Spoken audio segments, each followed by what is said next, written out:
Don't stop.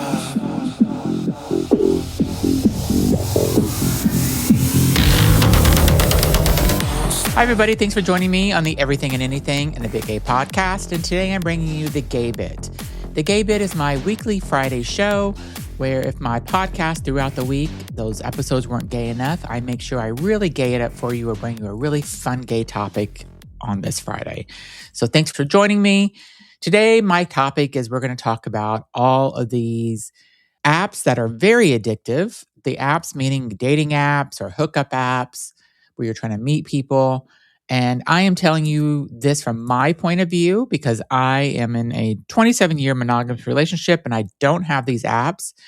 I have all of my friends, nearly all of my friends have these apps on their phones. And they are addicted. And I feel like that they are really, really struggling in my mind about trying to get off of them. They're always looking for the next dick and dick shopping and just like looking for their lover or their husband or their boyfriend or someone that they want to be with for the rest of their lives. And I really think that this is super addicting. I do take their phones sometimes and for at dinner or somewhere, I'm like, can I see your phone so I can play the Grindr game? And I'll go in and with their phone and basically just start messaging guys who I think are cute and sending them inappropriate messages. I do that with, I've done that with a friend of mine who is a woman, and she actually met one of the men that I did this to. And then she went back to the West Coast where she lives, because I don't want to out her. And then she flew back a couple of weeks later and spent the weekend with him. And it was good sex. And fortunately, he was mentally insane. So it didn't work out. But she did get a good fuck. So, good for her. And I feel like I helped that.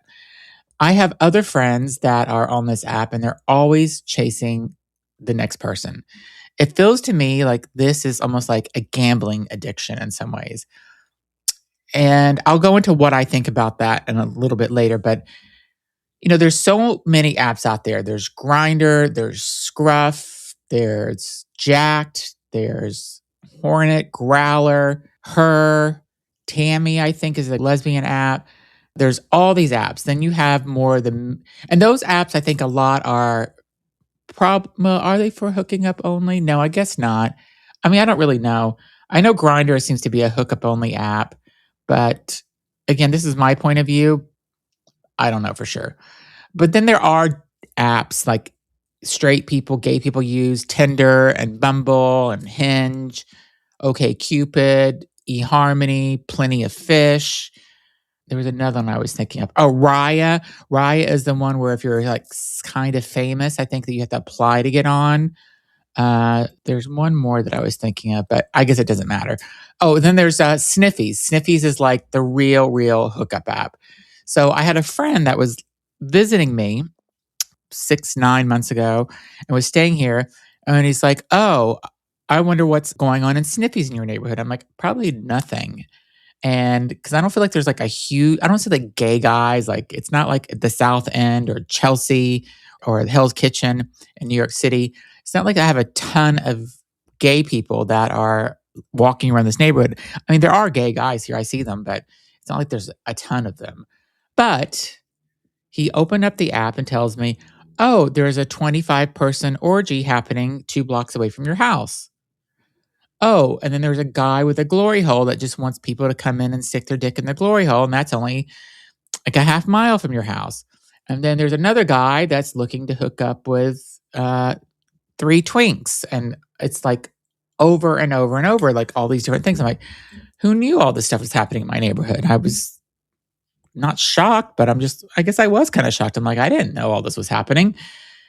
But Sniffies, I think, is like totally an app where, and I'm probably preaching to the choir here, telling the gay men and lesbians that are listening. I don't think lesbians are on Sniffies, but the gay men that are on Sniffies, it's really just about hooking up and like there's kink happening there for different types of kink that people could be into and orgies and gangbangs and all this stuff. So I have also been hearing from my friends that Grindr is now full of just bots. It's full of people that are fake, AI fakes, and they're just not, it's completely overrun.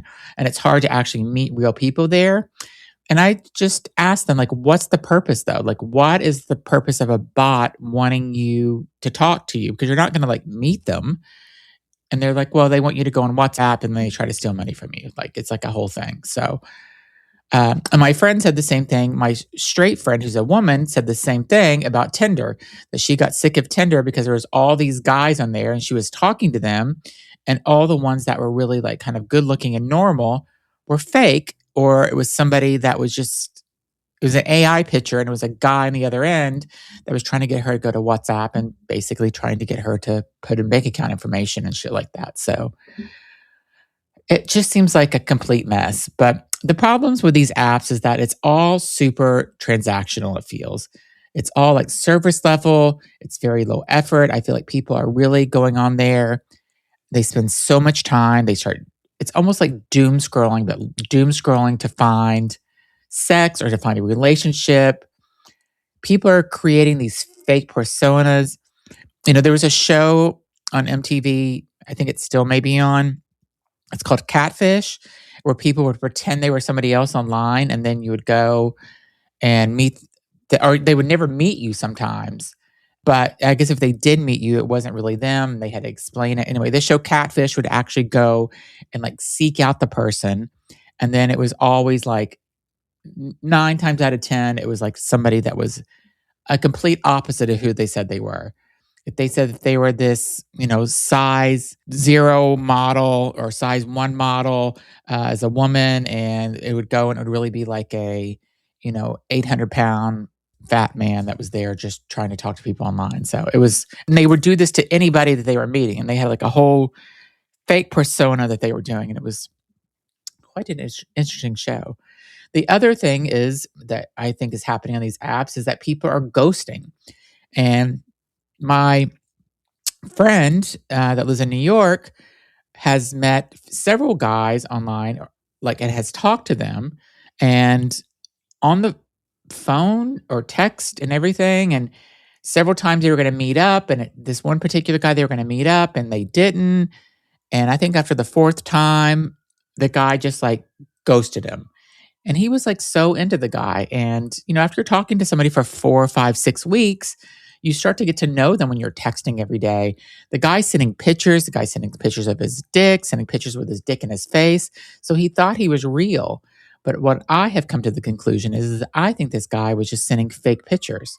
I don't think that was really him at all. Or the guy was just looking for a hookup. My friend got too serious and they're scared of a boyfriend. The whole boyfriend mode scares people off whenever that happens.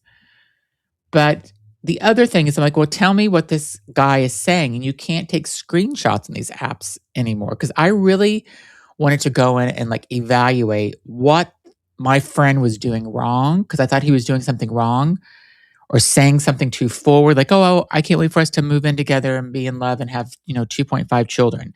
I thought he was just scaring the guys off. But these apps don't allow you to do screenshots, which I think is interesting. Or at least most of them don't, he said. And so I wasn't able to go in and evaluate the conversation. I needed to be a psychologist and go in and say, what did you say wrong? I wanted to help him. And he's going through all these guys that he ends up really liking when he meets them on the apps and doesn't necessarily meet them in person. But I will say he meets plenty in person too. And the ones that he is meeting in person, sometimes it's several a day and it's just for sex. So he doesn't have a problem meeting real life people. He has a problem whenever he likes somebody and he thinks that their potential boyfriend, marriage material. That's when it goes wrong. And it's bad. And I don't know if he's just in a role in his life that he's playing where he's maybe scaring these guys off and they're just nope, this guy's getting too serious. He hasn't even met me. He's saying things. He's not saying I love you, but he's coming too close to really wanting a boyfriend. So I don't know what he's saying wrong. I had a friend at one point that was trying to get a job. I think he literally went on 75 or so interviews and he could not get a job. No matter what he did, He would get to the last round and would call me and say, "Oh my God, I'm going to get this job. I got one more round to go." And then the next day, nope, didn't get it. And I wanted to like see his emails to see what he was saying wrong. And his boyfriend would text me like behind his back and like, "God, I hope he gets this job. He's been without a job for 9 months. Like he's so depressed now. He's got to get this job." And we could never figure out why he couldn't get a job, but he could not. He would just go and just bomb. Something he did with a follow-up email would bomb. One time I seen one of the emails he wrote and I'm like, I told him what to do before, tell him what to say, and he did the complete opposite. And I'm like, that's why they didn't call you back. He didn't listen. And we'll be right back. Okay, and now back to the show. I also think these apps are kind of killing the whole gay bar culture. And if you like look about what's happening in the gay bars now, people are in either not going to gay bars because they're looking to hook up or meet somebody. So they're just doing that in the app. So they completely have just stopped going out, not being social anymore in person. But what is also happening is people are going to the bars and they are on their apps the whole time. And I'm like, I have asked some of my friends, like, why are you on your app? Because there are 100 gay men in this bar right now. Why not go up and talk to one of them? But it's almost like, again, they're looking for the next best thing. What's the next best thing that they could find? Is there something better out there? And I think that's what these apps are doing. Like people meet somebody and like, well, maybe I could find somebody better. But you just spent out of your week at work, 40 hours a week at work, you spent 30 of those hours on Grindr or and Tinder or whatever looking for someone to meet. So I just don't get it. And I'm not being judgy all the way. Like I get it. You want to meet somebody and stuff, but I feel bad because I think that people are just so addicted to these apps. It's like a gambling habit or a drinking habit or a drug habit. You're addicted to these apps. You know, I met my husband online in 1998 in an AOL chat room. And when we met, I stopped going into the chat rooms. Like there was no more chat rooms. And maybe we were just like ready for a relationship at that time. Like we were both in our 20s, had our fun in college and after college and, you know, had plenty of hookups and were slutty and did all that stuff. But I think when we met, we just like were ready. We just happened to be at the same time in the same zone, like in the same mindset, and just we could like try to make a relationship and it worked because it's 27 and a half years later. So it worked. We also were in a time where there was no PrEP, there was no doxy PrEP or whatever the doxy pill is that helps with other STDs or STIs. You know, there was you weren't like undetectable back then because HIV was either like you had HIV and you were probably going to get AIDS and die. There was not a medicine or any medicines that you could take that was going to kind of like not prevent you from dying because so many people were dying back then. And so if you got HIV back then, most likely it was a death sentence eventually. And people were just getting so sick and it was horrible. And today people have, you know, the PrEP and they're undetectable and they lead a completely different life. Like I still can't comprehend how you can go out and have sex with somebody like anal sex and not use a condom. And I know that there's PrEP and stuff and it's like 99% effective and I get all that, but it's just like I just have not been in that world and I just can't comprehend it. So, you know, I don't know, maybe it would be completely different, but I mean there's always like been ways to meet guys and you know, whenever I lived in South Beach during college, we would go out to, you know, a bar before the big club. Like there always was a big club. We'd go out for kind of pre-drinks at a bar. Then we'd go to, you know, Salvation or what was it? 1235. Then there was the Prince Club at the Prince symbol. I'm trying to think. Was that Paragon or Warsaw? And we would do that. And then we'd end up going to Twist. And then It was always funny. Me and my friend Tony would be like, "Oh yeah, the sidewalk sale's starting soon." So the sidewalk sale was at 4 or 5 in the morning when the bar was closed and everybody was standing in front of Twist. And maybe the sun was coming up a little bit or it wasn't as dark, but that is the people that didn't find somebody in the bar that night. So they were out front of the bar looking for somebody. So we would call it the sidewalk sale. There was also like after hours clubs that I would go to sometimes. I remember one time I went to this after hours club with my friend Rob, and God, it was so stupid. I had on a pair of overalls, which is a very 90s thing to do. And we walked with the door, like everybody's got to take their shirt off. And I was so skinny, like so anorexic skinny looking because I was this little twink. And I'm like, I'm not taking my shirt off, but I had overalls on. So I did it. And then when I went back in, I put my shirt. When I got into the bar or the club, I put my shirt in. But it was like after hours is like a whole nother level of like last minute hookups and just people that are, definitely doing drugs and partying and dancing and just like it's a whole another thing. But I miss those days. That was real fun. And then there was also I lived in a place called Morton Towers on South Beach, and you had to walk from Washington or Collins, wherever the bars were, and you had to walk all the way kind of across South Beach towards the bay, and Morton Towers was there. And to walk there, we'd walk down 11th Street, which was where Twist was, and we'd walk through Flamingo Park. So it'd be me, my friend Tony, my friend Gary, my roommate Lise, and Rob, and we would walk through arm in arm, and we would just, because people would go to Flamingo Park to hook up, and they were hooking up in the bushes and stuff. And we were so bad that we would laugh, and we would see people that we knew. And there was this guy, he was a doorman at one of the bars, and he was so hot. He could have slept with anybody he wanted to in South Beach, and he was always at Flamingo Park. And I never understood it. And my friend Tony's like, it's not that he has to go there, it's that he likes the thrill of going there. He likes people to watch, or he wants to watch, or he's looking to get caught. Because sometimes the cops would like raid that park for people that were hooking up. And so, yeah, it was funny. One time we did drag on Halloween, and we went into the park and drag, and we're like trying to jog in heels, chasing people that were looking to hook up. It was quite funny. And they had that in New York City. They had that in the like North Central Park, the Rambles, where people had to hook up. There's the between Fire Island, between the two, Cherry Grove and the Pines, there's the Meat Rack where people hook up.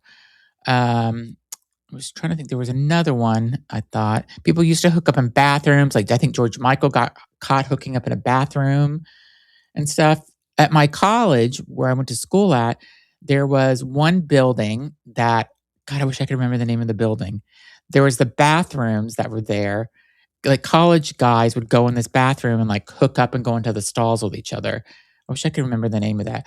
And so if you were ever caught like walking out just because you had to use the bathroom, and one of your friends seen you walking out, they're like, oh, I know what you were doing in there. It's like, no, you didn't, because I wasn't hooking up with anybody in that bathroom. The bathroom was always kind of gross. And then you have Provincetown, where you have the Dick Dock.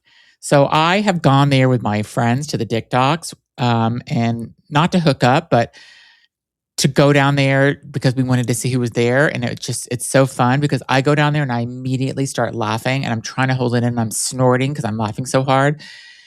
And I don't know, like the Dick Dock is still happening because when I was at Provincetown last summer, whenever you're walking down Commercial Street, there's a street that goes off down into the Dick Docks, and it's high traffic during the end of the night or when it gets dark. It's high traffic. There's lots of stuff happening there. So, but going back to the apps and my friends and stuff, I think the real question is are my friends being honest? Are they being honest with themselves? What they really want? Do they really want to be in a relationship? Do they really want to be monogamous? Are they showing up to be their authentic self when they're meeting these people? Because to me, I don't think they are. I don't think that they're ready for a relationship yet. I don't think they want a relationship yet. I think they like the thrill of meeting somebody new, or they like the thrill of like, oh, I can meet somebody even better than I just met. don't think they're satisfied. And these apps are addictive. They are so addictive. And we'll be right back.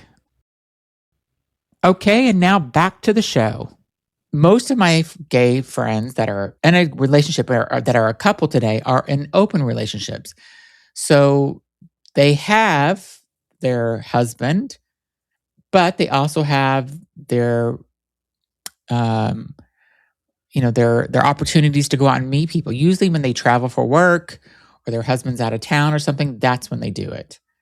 And so I don't know. I'm just in a different mindset. I just don't get it.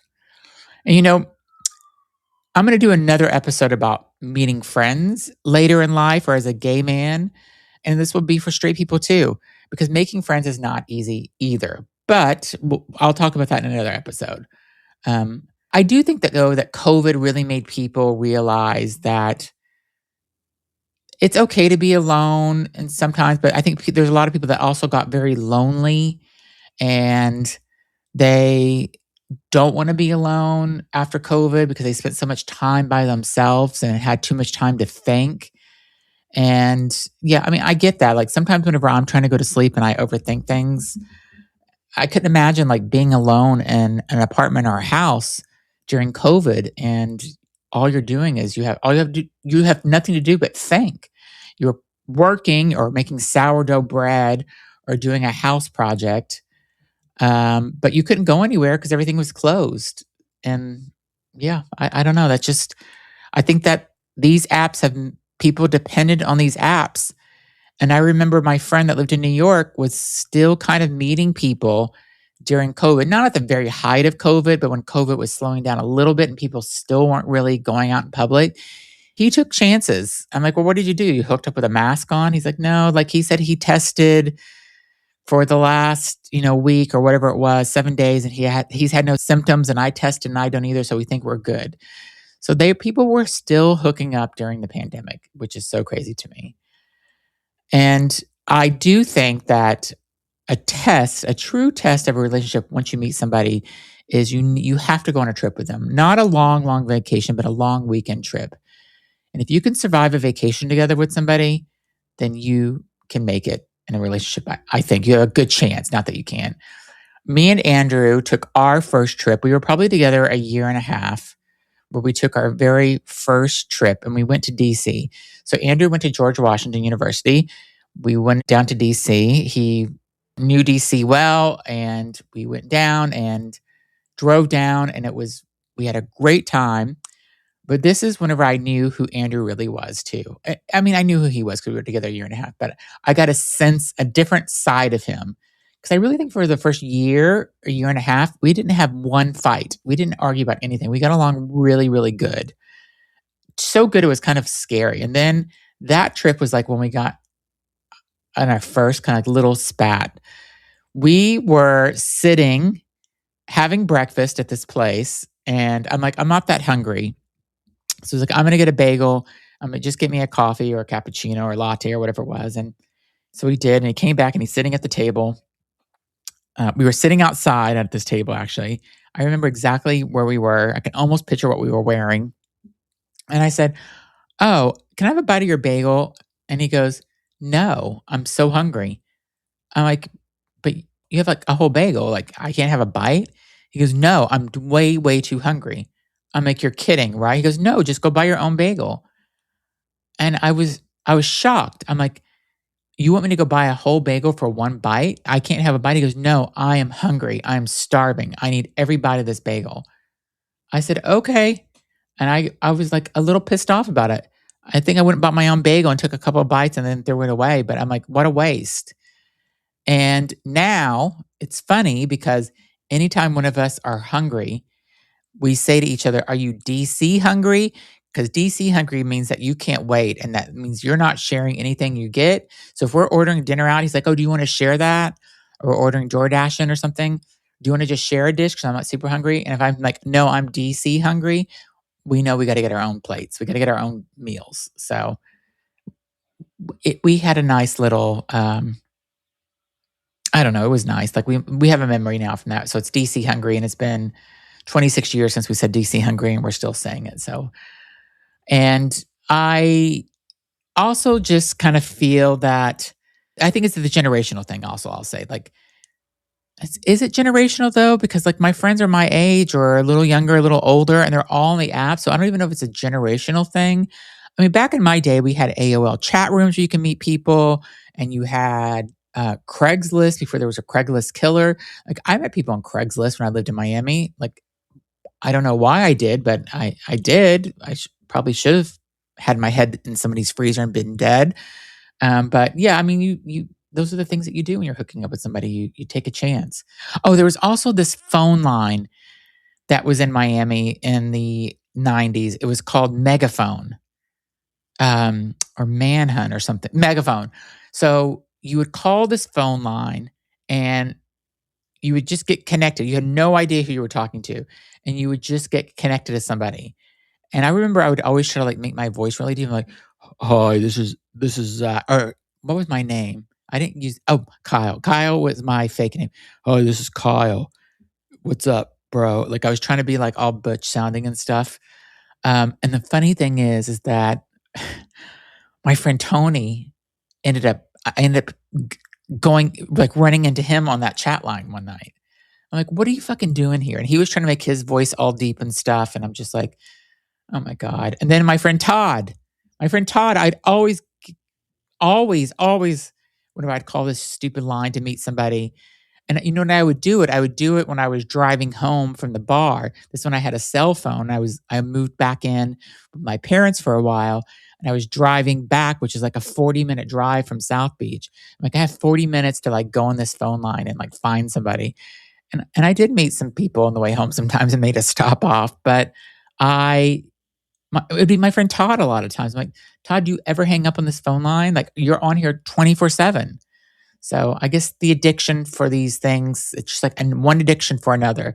If it's not AOL, it's Craigslist. If it's not Craigslist, it's a phone line. Now it's Tinder and Grindr and Scruff and Sniffies and OkCupid, all of them. So it just depends on what you're looking for. And Meta and Google just I think had to pay a fine in March of several millions of dollars because they've made all of these apps addictive and all the stuff that they're doing with Instagram and Facebook and all these apps and search is also addictive. And so they had to pay New Mexico and California each one a case and had to pay I think $300 million for one case and $6 million for the other.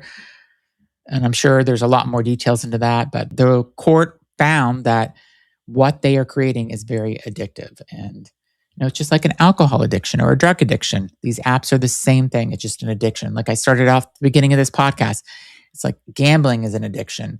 And now on my phone, whenever I'm on TikTok, I get these things that come up that say, go and gamble online, spend the slot machine. And these people are like, I'm winning real money. Imagine people that have a gambling addiction that see this, they're like being forced. Really, I think they are being forced into going in because they're like, oh, let me just try it once to see if I can win some money. Because all these ads on TikToks about these online apps where you can gamble are like, oh, yeah, I just deposited $700 in my account today. So people are like, yeah, I can win $700 a day. That'd be great. So it's all sad. I feel like I went on down a different path with addiction but my point to bring it all home is I just think that people should start going and meeting people in person more and stop the app so much. And this is coming from somebody with a different point of view who is not single, who is not looking for hookups. So I just see that whenever I am out at bars or social situation people and people are talking with each other, it's so nice. And put your phone down when you're with your friends. When you're at dinner, stop looking through the apps and scrolling through trying to find somebody. Or if you're at a bar and you're with a group of friends and there's 150 gay men in the bar with you, maybe find somebody local that's there and talk to them and make a conversation. That's what I think. So if you have a story about how you have been ghosted or somebody that you have met that has catfished you, or you just want to talk about the apps, I would love to have you on my podcast. So DM me. My DM on Instagram is the real Zach RE. That's Zach ZACHRE.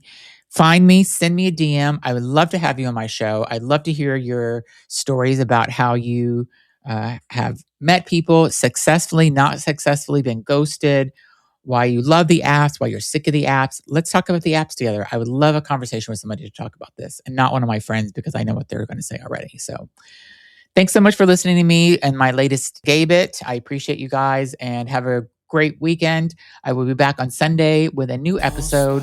So if you haven't subscribed to the podcast, please do leave a comment, and those comments help my podcast grow. So thanks so much for listening.